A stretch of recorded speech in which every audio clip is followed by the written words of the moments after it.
Hello, this is Girish और स्वागत है आपका इस एक्सटेंसिव पॉडकास्ट चैनल पे। इंसान के बर्थ से लेके उसके डेथ तक अगर कोई इस सारे प्रोसेस को, इस होल लाइफ जर्नी को करीब से देखता है, महसूस करता है, तो वो है हमारे doctors. Today on to our podcast we have a very special guest जो कि बाय प्रोफेशन एक डॉक्टर है और उन्हें बहुत ज़्यादा सालों का एक्सपीरियंस है।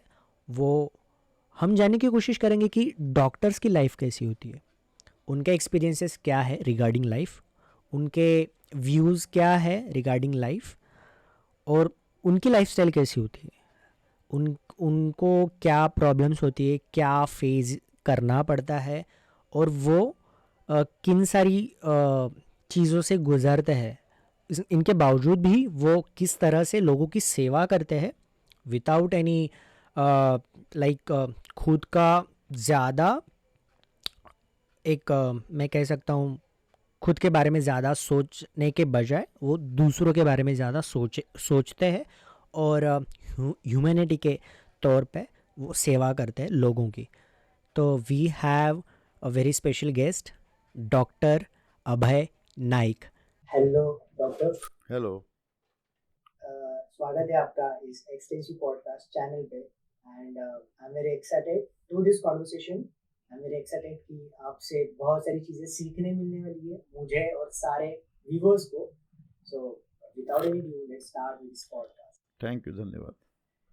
Doctor, can you just tell about yourself to the audience, like what are you और what is exact your profession and further. My name is doctor Abhay K Naik और मैंने भारत में, बम्बई में नहीं, पूरे भारत में, पूरे एशिया में जो केम अस्पताल जो फेमस है वहाँ से मैंने MBBS पास किया 1984 में।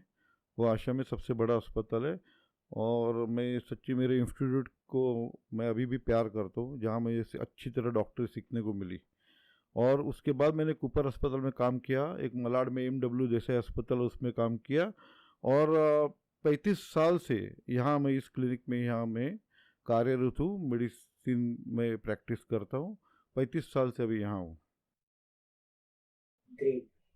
Doctor, I would like to ask the struggling days of your becoming a doctor, like MBBS आपने कैसे किया? क्या आपका बचपन से सपना था कि डॉक्टर बने या लोगों की सेवा करें? और having a clinic in Mumbai, और वो सारे स्ट्रगलिंग डेज क्या थे, आपने MBBS कैसे क्रैक किया, वो सारी चीज़ें जानने के लिए बहुत अच्छा लगेगा। अभी स्ट्रगलिंग का क्वेश्चन है। हमेशा जो आदमी कामयाब रहता है वो कुछ ना कुछ बोलते रहता है, क्या मैं दिया के नीचे काम किया, मैंने रास्ते पे बैठ के काम किया, मैं ऐसे था। लेकिन हमारा भी ऐसे ही था, दिया के नीचे बैठ के काम नहीं किया, लेकिन स्ट्रगलिंग तो बहुत था।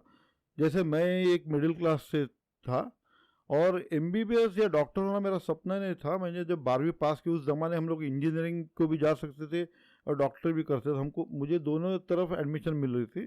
जैसे जिस दिन मैंने केम में मुझे एडमिशन, उसी दिन मुझे VJTI का भी लेटर आया, तो VJTI इंजीनियरिंग भी जा सकता था।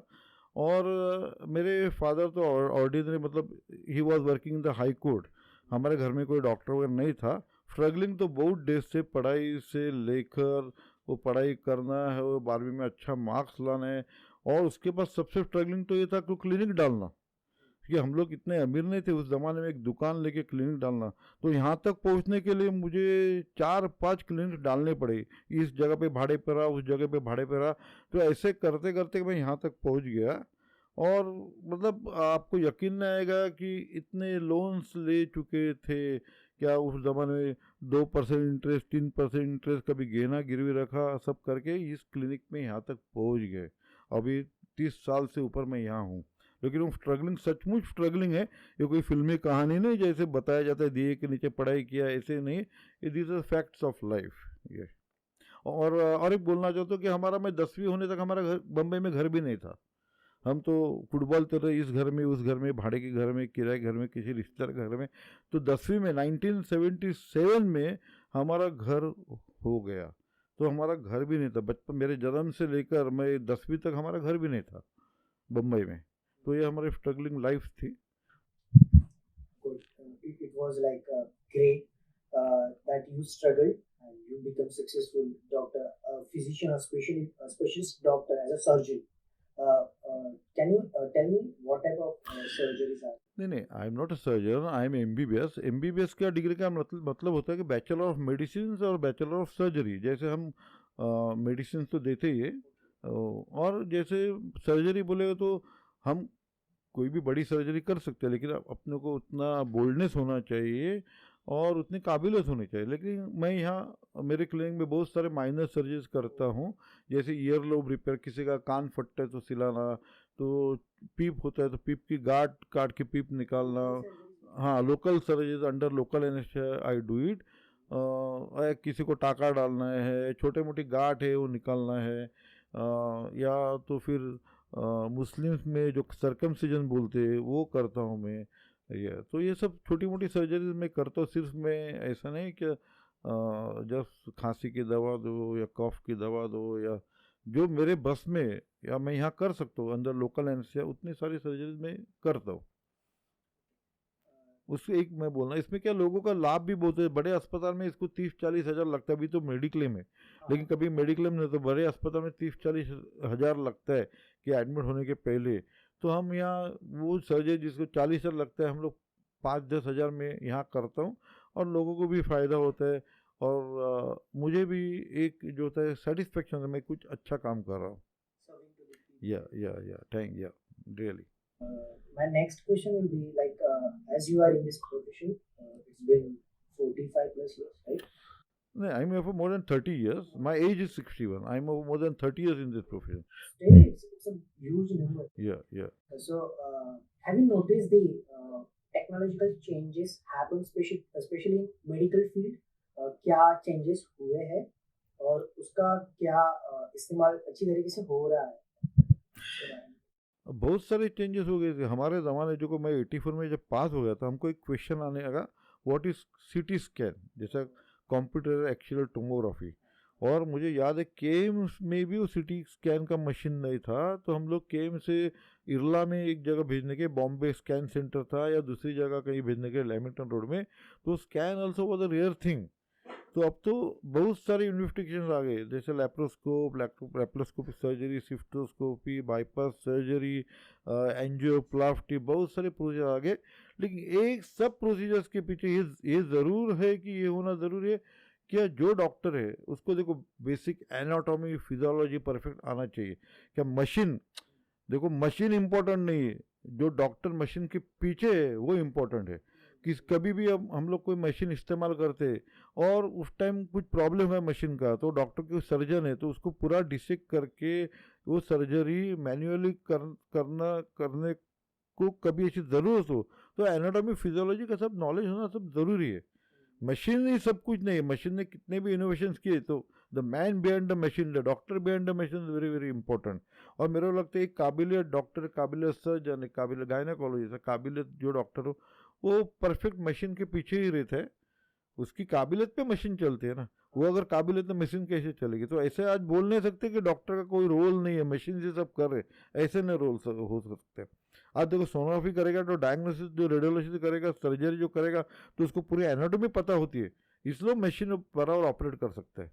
तो ये सब चीज़ भी ज़रूरी है। कभी मशीन फेल हो गया तो आदमी ने खुद मैन्युअली सर्जरी करना आना चाहिए, कोई प्रोसीजर करना आना चाहिए। तो ये basic knowledge is very very important. Machine is the secondary part. Like you are talking like the basics, knowledge, skills should be there to if someone want to be. Yeah, of course it should be there if someone want to be, because without that the machines can't operate na. Yeah. How can I operate the machine? Machine technology one have to learn. That skills one have to learn. But basic anatomy and physiology, which is the basics of medicine, that one should be perfect. Generally knows ना। सब जगह देखो, x ray वाले को पता तो होना चाहिए किडनी कहीं कहाँ है, लीवर कहाँ है। जैसे सर्जन को पता, वो स्कोप लैप्रोस्कोप डालने के पहले उसको पता होना चाहिए कि कहाँ स्टमक लोकेट है, कहाँ ड्यूटेरियम लोकेट है, और कहाँ गॉल ब्लैडर लोकेट है। ये तो पता होना ही चाहिए ना। जैसे Now, thing I want to ask, what is your COVID experiences? Like, how did you face and how did you work during COVID, especially? So this is a very important question, and मैं बहुत खुश हूँ। क्या मैंने Covid के पूरे period में, मतलब कोविड जब मार्च 2020 से शुरू हो गया और जो कंटिन्यू हो गया 1 डेढ़ साल, अभी भी थोड़े थोड़े केसेस है, मैंने कभी भी मेरा क्लिनिक बंद नहीं रखा, जबकि सब डॉक्टर्स लोग अपना क्लिनिक बंद कर रहे थे। लेकिन उस स्फूर्ति मैंने जो ली वो बीएमसी डॉक्टर्स की ली, कि बीएमसी डॉक्टर्स का म्यूनसिपल डिस्पेंसर है, म्यूनसिपल अस्पताल है, जेजे अस्पताल है, या मानो जीटी अस्पताल है, गवर्नमेंट अस्पताल है, जब वहाँ डॉक्टर्स काम करने के बिना डर के, तो हम क्यों नहीं कर सके। तो मैंने स्फूर्ति उनसे ली और मैंने पूरे कोविड पीरियड में मैंने मेरा क्लिनिक एक भी दिन बंद नहीं रखा। बल्कि जब मुझे खुद को कोविड हुआ तो मैं उठने की भी ताकत नहीं थी, तो 15 दिन मैंने क्लिनिक बंद रखा, लेकिन कोविड के डर से नहीं रखा। मैं खुद बीमार हो गया तब रखा, लेकिन पूरे पीरियड में। और मैं आज बहुत अभिमान के साथ, गर्व नहीं अभिमान के साथ बोल रहा हूँ, उस पीरियड में मैंने, मेरे पास 3-4 बेड्स है, पेशेंट को यहीं मैंने इंट्रावेनस फ्लूइड लगाया, यहीं उनको ट्रीट दिया, और मतलब किसी को भी मैंने एडमिट नहीं किया, और बिना एडमिशन से मेरे सब पेशेंट अच्छे हो गए। जो थोड़े 1-2 कॉम्प्लिकेट थे, एजेड थे, उनको complication, morbid conditions, comorbid conditions थी, वो अपने लक, अनलक या फेट से, अनलक से उन लोग गुजर गए।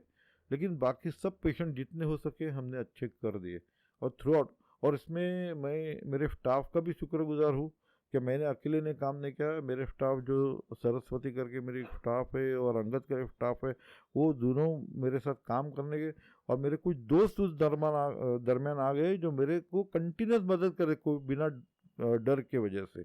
वो कंटिन्यूस मैंने मदद किया, और कोविड का पूरा पीरियड हमने इतना न्यायपूर्ण किया। और एक वक्त तो ऐसा था, मेरी मेरी मेरी मेरी बड़ी बेटी डॉक्टर है, वो भी कोविड वार्ड में काम करने की, मेरी मिसेस बीएमसी, वो भी कोविड के 150-200 पेशेंट देखने की, और मैं भी कोविड का काम कर रहा था। और बिना डर के, बिना हिचक के हमने काम किया। हमको इस बात का अभिमान है, क्योंकि देखो, जब लोगों को ज़रूरत थी, जब हमने काम किया, इसका मुझे बहुत बड़ा समाधान है, सेटिस्फेक्शन है।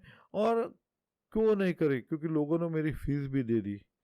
मैंने ऐसे नहीं कि लोग भी नहीं चाहते थे कि हम फुकट काम करें, लोग मुझे फीस भी दे रहे थे, और मैं उनको सेवा भी दे रहा था।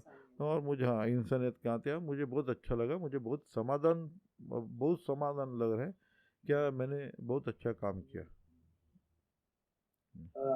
आपने जैसे कि कहा कि कोविड में बहुत सारे सीवियर जो केसेस है वो पेशेंट्स चले गए।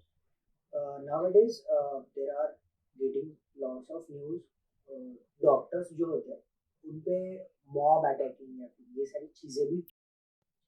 सो वहाँ पे डॉक्टर्स की गलती मोस्ट ऑफ केसेस में नहीं होती, फिर भी पेशेंट्स या फिर पेशेंट्स के रिलेटिव जो उनकी जो साइकोलॉजिकल थिंकिंग है कि इनके पास गया तो एक हादसे की वजह से वो क्या होता है, आप उसको कैसे। ये तो बिल्कुल गलत है। अभी आपको मैं एक सवाल करता हूँ, आप कभी बैंक में जाते हैं तो कभी आपकी पासबुक में एंट्री नहीं होती है, या कोई पेजेस ब्लैंक होता है, या गलत एंट्री हो जाती है, आप जाके रेक्टिफाई तो करते हैं ना, तो बैंक वाले को आप मारते नहीं ना, बराबर। तो लोग ये समझते नहीं है। देखो, मृत्यु किसी ने किसी कारण किसी को होनी है, लेकिन मृत्यु लोग बर्दाश्त नहीं करते। हमेशा किसी किसी अस्पताल में, किसी दवाखाने में मृत्यु हो गया, तो लोगों को लगता है कि डॉक्टर की गलती है। डॉक्टर की गलती क्यों हो सकती है? एक एक जो डॉक्टर पढ़ा लिखा है और जो ठीक तरह काम कर रहा है, वो क्यों गलती करेगा? लेकिन हमारा व्यवसाय ही ऐसा, क्योंकि इंजेक्शन के कॉम्प्लिकेशन होते हैं, कोई प्रोसीजर के कॉम्प्लिकेशन होते हैं, कोई सर्जरी के कॉम्प्लिकेशन होते हैं, ये हमारे हाथ में नहीं रहता है। हम तो हमारा काम अच्छा करते हैं। देखो, आप बैंक में पैसे डिपॉजिट करते हैं तो बैंक से चोरी हो जाती है, एटीएम से चोरी हो जाती है, और मान लो बैंक में एंट्री गलत होती है, तो आप रेक्टिफाई तो करते हैं ना। तो वैसे ही ये डॉक्टर को भी वो सहानुभूति पूर्वक देखना चाहिए। हाँ, अगर ऐसे ही कोई डॉक्टर गलती करता है, क्या उसने मान लो एक्सपायर का इंजेक्शन दे दिया, गलत इंजेक्शन दे दिया, वो बात अलग है। लेकिन हमारे व्यवसाय में जो हर एक को कॉम्प्लिकेशन होनी ही होनी है। हमारा ऐसे 2+2=4 ऐसा व्यवसाय हमारा नहीं है। Medical profession not like that, 2+2 never equal to 4। कोई ना कोई उसमें कॉम्प्लिकेशन होता है, कोई नॉर्मल से अलग दिशा में जाता है। तो उसको लोगों ने सहानुभूतिपूर्वक देखना चाहिए, लोगों ने डॉक्टर को मिलना चाहिए, बात करनी चाहिए, क्या हो गया पूछना चाहिए। बल्कि आए और तोड़ फोड़ करे मारे डॉक्टर को, उससे क्या मतलब है? कल कोई मेडिकल प्रोफेशन में जो आना ही बंद करेगा, ऐसे तो नहीं होना चाहिए ना। तो ये लोगों को, मतलब मेरा एक मैसेज मैं देना चाहता हूँ, ऐसा नहीं होना चाहिए। मैंने भी 30 साल के मोर देन में इतने कॉम्प्लिकेटेड कोई काम नहीं करता हूँ, फिर भी किसी ना किसी इंजेक्शन का साइड इफेक्ट होता है, कोई रिएक्शन होता है, और ये हमारे हाथ में नहीं, वो दवा देने के बाद ही होता है। अब चेहरे पे किसी के लिखा नहीं होता है क्या ये दवा से तुमको कॉम्प्लिकेशन हो गया या ये इंजेक्शन के तुमको रिएक्शन आएगा, तो किसी के चेहरे पे लिखा नहीं होता है, वह बाद में ही होता है ना। तो उसके लिए डॉक्टर को दोषी नहीं पकड़ना चाहिए, डॉक्टर को सहानुभूतिपूर्वक, जैसे ये देखो, हर एक प्रोफेशन का हजार्ड है। जैसे कंप्यूटर का भी हजार्ड है, कंप्यूटर पे आप टाइप गलत कर सकते हैं, बाद में आप रेक्टिफाई कर सकते हैं। ऐसे है ना, डॉक्टर का कोई मिलो उसको भी कुछ वक्त दे दो, उससे बात करो। और लोगों में और एक बात करना, लोगों में कैसा होता है, कुछ प्रॉब्लम हो तो डॉक पेशेंट क्या करते हैं, एक डॉक्टर को छोड़ के दूसरी तरफ चले जाते, ऐसे नहीं होना चाहिए। वो एक ही डॉक्टर को स्टिक होना चाहिए, अपना प्रॉब्लम्स कॉम्प्लिकेशन के बताना चाहिए, डॉक्टर को पता चले मैंने क्या किया है, किस चीज़ से हो गया, तो लोगों को, पेशेंट को अच्छी तरह न्याय मिलता है। अब आप जैसे शिफ्ट होते जाएंगे तो लोगों को बिल्कुल न्याय नहीं मिलेगा, पेशेंट को न्याय नहीं मिलेगा। आप एक ही डॉक्टर स्टिक रहेंगे तो एक ही डॉक्टर बोलेगा तो काबिलियत डॉक्टर जिसकी प्रॉपर डिग्री है। और मैं ये नहीं कहूँगा MBBS करके डिग्री, ऐसे नहीं, किसी भी फील्ड में वैक्स अलग हो जाते हैं। जैसे आयुर्वेदा में BMS प्रॉपर डिग्री है, होम्योपैथी में BHMS प्रॉपर डिग्री है, जैसे उनको अपना पूरा ज्ञान होता है, वो डॉक्टर को प्रॉपर फॉलो अप करना चाहिए। बल्कि उसके आप शिफ्ट होते जाएंगे तो पेशेंट को कोई भी न्याय नहीं मिलेगा। मैं फिर से वो कोविड से रिलेटेड सवाल करता हूँ। ना बहुत सारे वैक्सीनेशंस हो चुके हैं इंडिया में भी खासकर, और बहुत सारे केसेस जो है वो दिन में बहुत ज़्यादा होते थे, अभी उनका जो आंकड़ा है बहुत कम आ गया है। और अभी तो जो बच्चे हैं फ्रॉम 5 ऑनवर्ड्स राइट, 5 to 7 जितने भी बच्चे उनको भी वैक्सीनेशन शुरू कर दिया। आपको लगता है कि कितना वक्त लेगा सारी चीज़ें नॉर्मल आने के लिए, और लोगों ने क्या प्रिकॉशंस और लेना चाहिए? लोग अवेयर होते हुए भी कुछ सारी चीज़ें निगलेक्ट कर रहे हैं, आपका क्या कहना है? अब जब पहले ही शुरुआत हो गया कि एपिडेमिक बोलेगा तो एक थोड़े जैसे अपने एरिया में शुरू हो गया, मानो यहाँ अंधेरी है तो अंधेरी शुरू हो गया। अभी पैंडेमिक बोले वो पूरे वर्ल्ड में हो गया। अब वो पिक्चर निकल के अभी आ रहा है एंडेमिक। एंडेमिक बोलेगा तो ये बीमारी जो कोविड वैक्सीन जो है, कोविड वायरस जो है, वैक्सीन नहीं, कोविड वायरस जो है, वो अभी एंडेमिक रूप से, एंडेमिक बोलेगा तो ये रहेगा ही। मतलब ये वैक्सीन एग्जिस्टेंस में, जैसे फ्लू कैसे है वो एग्जिस्टेंस में रहेगा, लेकिन इसका जोर जो है, उसके जो कॉम्प्लिकेशंस है, वो धीरे धीरे एंडेमिक रहेगा। तो एक पॉपुलेशन को मानो पूरा थोड़ा थोड़ा थोड़ा इन्फेक्शन हो गया तो बाद में अपने आप एक प्रतिकार शक्ति जो बन जाती है। अभी हमारे पंतप्रधान के क्या पंतप्रधान के एड्स से, उनके मोटिवेशन से, और उन्होंने जो एक किया है, तो बहुत सारे लोग का वैक्सीनेशन हो रहे हैं। तो जैसे जैसे सबका वैक्सीन हो जाएगा, सबको एंटीबॉडी डेवलप हो जाएगी, तो धीरे धीरे कम होएगा। लेकिन 3-4-5 साल तो लग जाएंगे ऐसा मुझे लगता है। मैं कोई बड़ा आदमी नहीं हूँ, ये रिसर्च फील्ड है।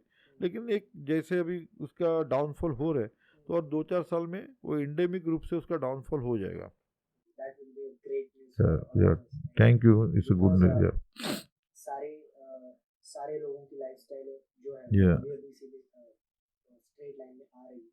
नहीं, लेकिन एक चीज़ मैं बोलना चाहूँ, लोगों ने भी ख्याल रखना चाहिए, जैसा अननेसेसरी मॉब नहीं होना चाहिए, अननेसेसरी गैदरिंग नहीं होना चाहिए, मास्क पहनना चाहिए, सैनिटाइजेशन का उपयोग करना चाहिए। तो ऐसे और लोगों ने और 2 साल तो कंटिन्यू करना चाहिए। ऐसे नहीं कि अभी आप केयरलेस हो गए तो वापस वो ऊपर आ सकते हैं। तो इसके लिए अपने को तो सबको, पूरे पॉपुलेशन को केयरफुल होना चाहिए। Moving onwards, I would like to what is your opinion on specific opinion on meditation, and do you believe in meditation?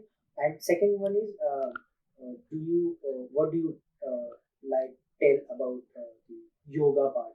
Like लोगों को योगा करना चाहिए, योगा के साथ साथ मेडिटेशन का भी पार्ट आता है, तो वो सारी चीजें दोनों में डिफरेंस क्या है और क्या नहीं? This is, you asked me about meditation. Frankly, I don't, my personal view, I don't believe in meditation at all.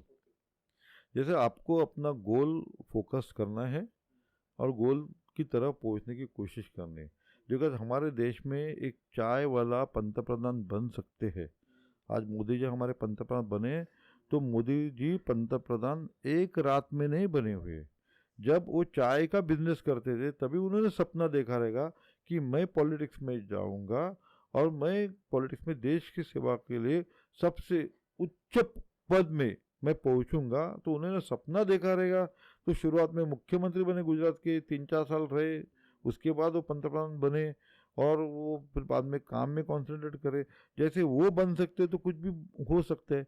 तो गोल जो अपना है पहले तय करना है, उस पर फोकस करना है। ये मेडिटेशन, ये मेरे वैयक्तिक विचार है, मेडिटेशन से हम लोग वहाँ तक नहीं पहुँचते, गोल नहीं अचीव कर सकते। उसके लिए अपने को हार्डवर्क करना चाहिए, फोकस होना चाहिए, एक दिशा तय करनी, और दिशा से ही अपने को जाना है, तो वहाँ तक हम लोग पहुँच सकते हैं, बराबर। एंड स्ट्रॉन्ग विल्ड, एक विल पावर बनाना अपने हाथ में है ना। जो फेलियर्स है, जो अपने को फेल होता है, हम लोग क्या सक्सेस नहीं मिलता है, तो क्यों नहीं मिलता है सोचना चाहिए। मेडिटेशन करके थोड़ी सक्सेस मिलेगा। वो जहाँ तक योगा की, yoga is a physical exercise. जैसे हम लोग बैडमिंटन खेलते हैं, टेनिस खेलते हैं, रनिंग करते हैं, और yoga also is physical exercise. जैसे बॉडी के उसके लिए कोई योगा का बहुत बड़ा ज्ञान या क्लासेस में जाना भी जरूरी नहीं है। अपने बॉडी की जो जैसे एनाटॉमी है, वैसे आप बॉडी के एनाटॉमी के अनुसार, जैसे फ्लेक्शन है तो अपने हाथ अपन उल्टा तो नहीं कर सकते, तो वैसे उसके ऊपर हर इंसान खुद प्लान कर सकता है, बॉडी की मूवमेंट्स कर सकता है, नेक की मूवमेंट्स कर सकता है, लेग की मूवमेंट्स कर सकता है, और थोड़ा बहुत सीख लेने का। वो घर बैठे आधा घंटा करे, it's an exercise. So I believe in yoga, I believe in all exercises, but I myself do not believe in meditation. Meditation is just something abstract thing, and to divert मतलब आदमी के विल पावर से दूर लेके जाता हो। It's some alternative field, alternative. लेकिन उसमें मेडिटेशन करके, जैसा मुझे किसी को मानो डॉक्टर बनना है तो मेडिटेशन 1 घंटा करूँगा मैं डॉक्टर बनूंगा, ऐसे नहीं।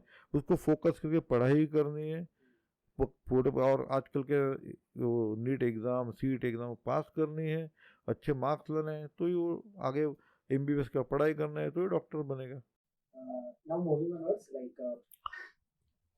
there are so many young generations, young students who are under the technology, who are using the technologies. There are very few students who are reading, who have the passion about reading, like books, but they prefer digital books. उनको digitally पढ़ना बहुत ज़्यादा पसंद आता है, but it also gets effect in their mind psychologically, I'm saying. तो as compared to just I'm talking about the reading part, तो ऐसे बुक पढ़ना और डिजिटली बुक पढ़ना, क्या डिफरेंस होगा दोनों में? It's my personal question. अरे फिजिकली बहुत डिफरेंस होगा। अब देखो, आप डिजिटल बुक पढ़ेंगे तो लाइट का इफेक्ट आपके आंखों पे रहेगा, स्ट्रेन हो जाएगा, बराबर। एक ही पोजीशन पे आपको रखना पड़ेगा, और तो ये चीज़ के कुछ सालों के बाद आपको आइज़ का प्रॉब्लम होगा, आपको हाथ का प्रॉब्लम होगा, आपका दिमाग का प्रॉब्लम होगा। उससे अच्छा आप टेक्स्ट बुक से बुक पढ़ते हो, तो देखो आपको थोड़ा आँख लगती है तो आप बाजू में रख सकते हैं और आप आराम से पढ़ सकते हो, उसके कोई लाइट नहीं होती है। हाँ, ये ऑफ कोर्स।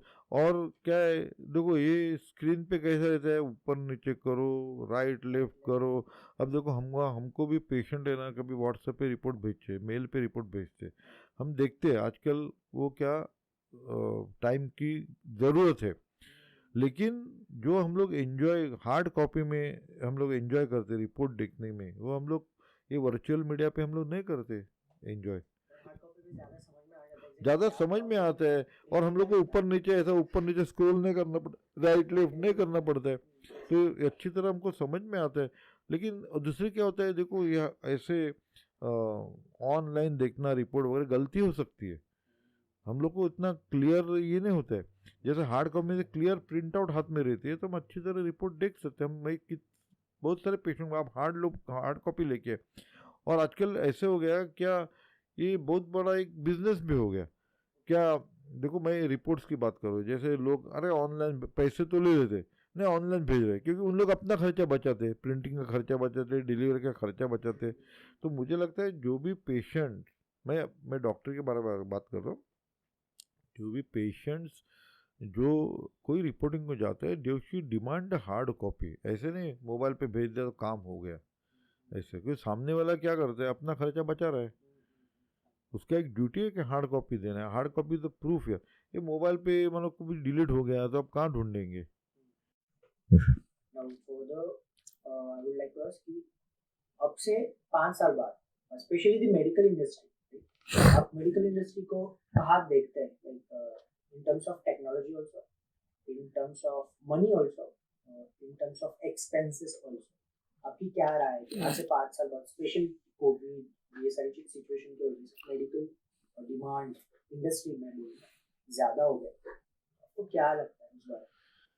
5 साल के बाद, आज से 5 साल के, रोबोटिक का बहुत सारा उपयोग होने वाला है।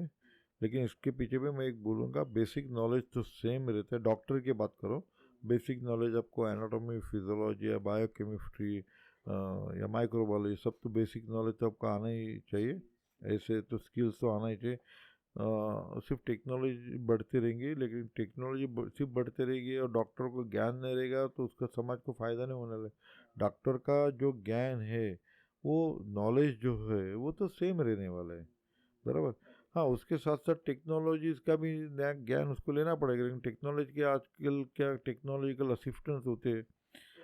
हाँ, जैसे एमआरआई जो निकालना है, तो एमआरआई जो रिपोर्ट जो देखते हैं वो रेडियोलॉजी से, लेकिन मशीन जो ऑपरेट करने वाले जो होते हैं वो तो बायोमेडिकल इंजीनियर्स होते हैं, सब होते हैं। तो टेक्नोलॉजी और मेडिसिन और बायोमेडिकल इंजीनियर ये सब कंबाइन होके आगे आगे बढ़ने वाले हैं। लेकिन इसके साथ में अब ऐसा वक्त आ गया, देखो पहले एक्सरे था, पहले एक्सरे पहले तो कुछ नहीं था। पेट में दर्द हो गया तो पहले सीधा डिसेक्ट करके एक्सप्लोरेटरी लैप्रोडोमी बोले अंदर, फिर एक्सरे आ गया, फिर सोनोग्राफी, स्कैन आ गया। तो अब क्या धीरे धीरे धीरे और टेक्निक इतने बढ़ेंगे, वो खर्चा भी बढ़ने वाला है। अब देखो डॉक्टर्स क्या है, जैसे आजकल कंज्यूमर प्रोटेक्शन एक्ट है, जैसा एक मेरे पास पेशेंट आ गया और मैंने उसको बराबर इन्वेस्टिगेशंस का राय नहीं दिया, कल 4 साल का उठ के उसको कैंसर होगा, मेरे खिलाफ केस कर सकते हैं। डॉक्टर ने मेरे को सोनोग्राफी क्यों नहीं बताया, डॉक्टर ने सीटी स्कैन क्यों नहीं बताया। तो मुझे भी वो टेक्नोलॉजी का सहारा लेके, ताकि मैं लीगली मेरे को सेफ रखूँ, मुझे तो टेक्नोलॉजी का सहारा लेना पड़ेगा।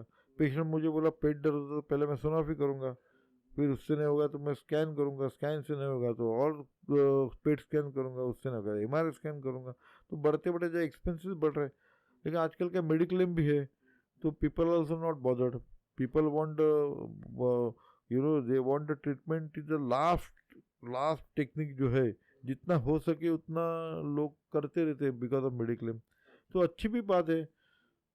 और देखो टेक्नोलॉजी के सारे तो क्या बोलते हैं, रेवेन्यू भी बढ़ने वाले हैं। रेवेन्यू बढ़ेगा, सबको जॉब्स मिलेंगे, डॉक्टर को भी जॉब तो मिलते हैं, तो ये सब अच्छे होने वाले हैं। व्हाट डू यू थिंक, ये मेरे बचपन का गिरीश है वो बोलना चाहेगा कि डॉक्टर लोगों की लाइफ कैसी होती है? जैसे कि हम लोग बचपन में जाते थे, क्लिनिक्स में जाते थे, डॉक्टर से मिलते थे, लाइक वो टेथोस्कोप और वो सारी चीजें होती थी। लेकिन डॉक्टर्स के लाइफ में भी चैलेंजेस होता है, उनको भी क्या दिक्कतें आती है during the whole life, because they are serving thousands and crores of lakhs of people, right? They are diagnosis करना हो या फिर उनको इलाज करना हो, वो सारी चीजें। डॉक्टर्स की लाइफ कैसी होती है? ये सब बहुत अच्छा सवाल। अब डॉक्टर्स की लाइफ से ज़्यादा मैं बोलूँगा मेरी लाइफ कैसी रही। अब देखो आप इस क्लिनिक में बैठे हैं, तो इस क्लिनिक में मैं 30 साल से ये 4 दीवार के अंदर है, बराबर है। 30 साल से मैं यही हूँ। तो क्या इस समटाइम्स बोरिंग दिस थिंग, लेकिन उसके लिए मैंने मेरा एक रास्ता निकाल दिया है। मैं जैसे पेशेंट है तो हंसमुख रहता हूँ, जोक मारते रहता हूँ, तो पेशेंट भी जोक मारते। For me every patient is like a family. Every जो पेशेंट के साथ पूरी फैमिली रहती है, तो my that family is my friends, मिलते रहते, जोक मारते रहे, फ़ोन करते रहते। और ऐसे लोगों को लगता है कि देखो डॉक्टर्स लोग बहुत सीरियस होते हैं, ऐसे कि नहीं, कुछ नहीं। हमारे भी कॉन्फ्रेंसेस होते हैं, हम भी मेडिकल एसोसिएशन मेंबर्स है, तो मेंबर्स हम लोग जाते हैं, वहाँ हमारे पार्टी होती है, गेट टुगेदर होते हैं, बहुत सारे कल्चरल इवेंट्स होते हैं। और और डॉक्टर हिमसेल्फ, मेरे को लगता है सब डॉक्टर जॉली ही रहते हैं। मतलब क्योंकि इन्होंने इतना, देखो हमने इतना दुख देखा है ना कि मैं मानो हर महीने को मैं 2 या 3 डेथ सर्टिफिकेट देता हूँ। जो मेरे पेशेंट जो होते हैं कुछ बीमारी से या कुछ एजेड से गुजर जाते, तो डॉक्टर इतनी क्लोज से डेथ देखता है, बराबर है। तो we just don't get worried, अरे कल मृत्यु आने वाला है, क्या होने वाला है। We are not worried about that part because we have seen it, that everybody has gone through it. तो वो एस्पेक्ट हम लोग क्या बहुत लाइटली लेते हैं, जैसे आम जनता जो उसको बहुत डरती है, जैसा that is a part of our life. तो बाकी हम हमारे कॉन्फ्रेंस रहते हैं, मेडिकल एसोसिएशन है, हम वहाँ वहाँ एंजॉय करते रहते हैं, पेशेंट के साथ एंजॉय करते हैं, जोक्स मारते रहते हैं, अपना मतलब डाइवर्शन करते रहते हैं यहाँ वहाँ। I can say doctor see the human life from start to end. Of course देखो, एक मेडिकल प्रोफेशन के, ये आपने अच्छा सॉल्व किया, मेडिकल प्रोफेशन के बहुत एडवांटेजेस है जो मैंने, ये मेरे को किसी ने बताया, मैंने एक्सपीरियंस किया। सी this is the only profession if starts before birth and ends after death. क्या बात। देखो जैसा स्टार्ट बिफोर बर्थ बोलेगा तो जो प्रेग्नेंट लेडी होती है उसका पूरा संगोपन जो है डॉक्टर करता है, और मृत्यु के बाद भी डॉक्टर का सर्टिफिकेट जरूरी है।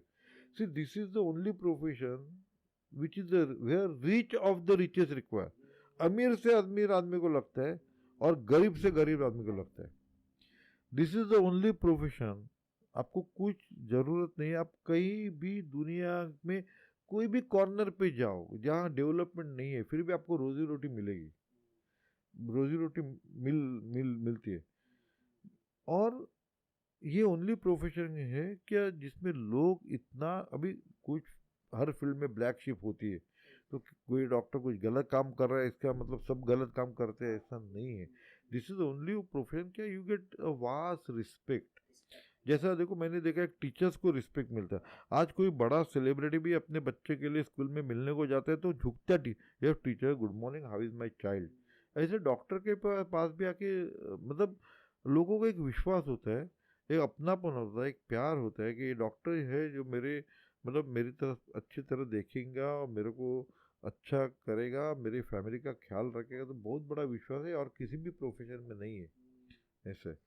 तो I always feel it's a very good profession, it's a very noble profession ऐसे। I would like, I just don't want to get stop this conversation, but what we can do, we have limited time. Yeah.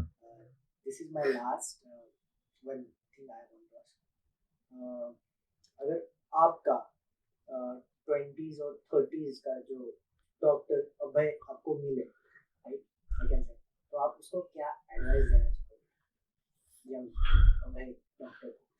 तो मेरा advice यही रहेगा, do your work sincerely, work the maximum, जितनी ज़्यादा सेवा कर से करो, पैसा भी अच्छी तरह कमाओ, अच्छा सेविंग करो, do the maximum enjoyment, keep your life very cheerful and peaceful and enjoy the maximum, work the maximum, saving जो हो सकते आप करो।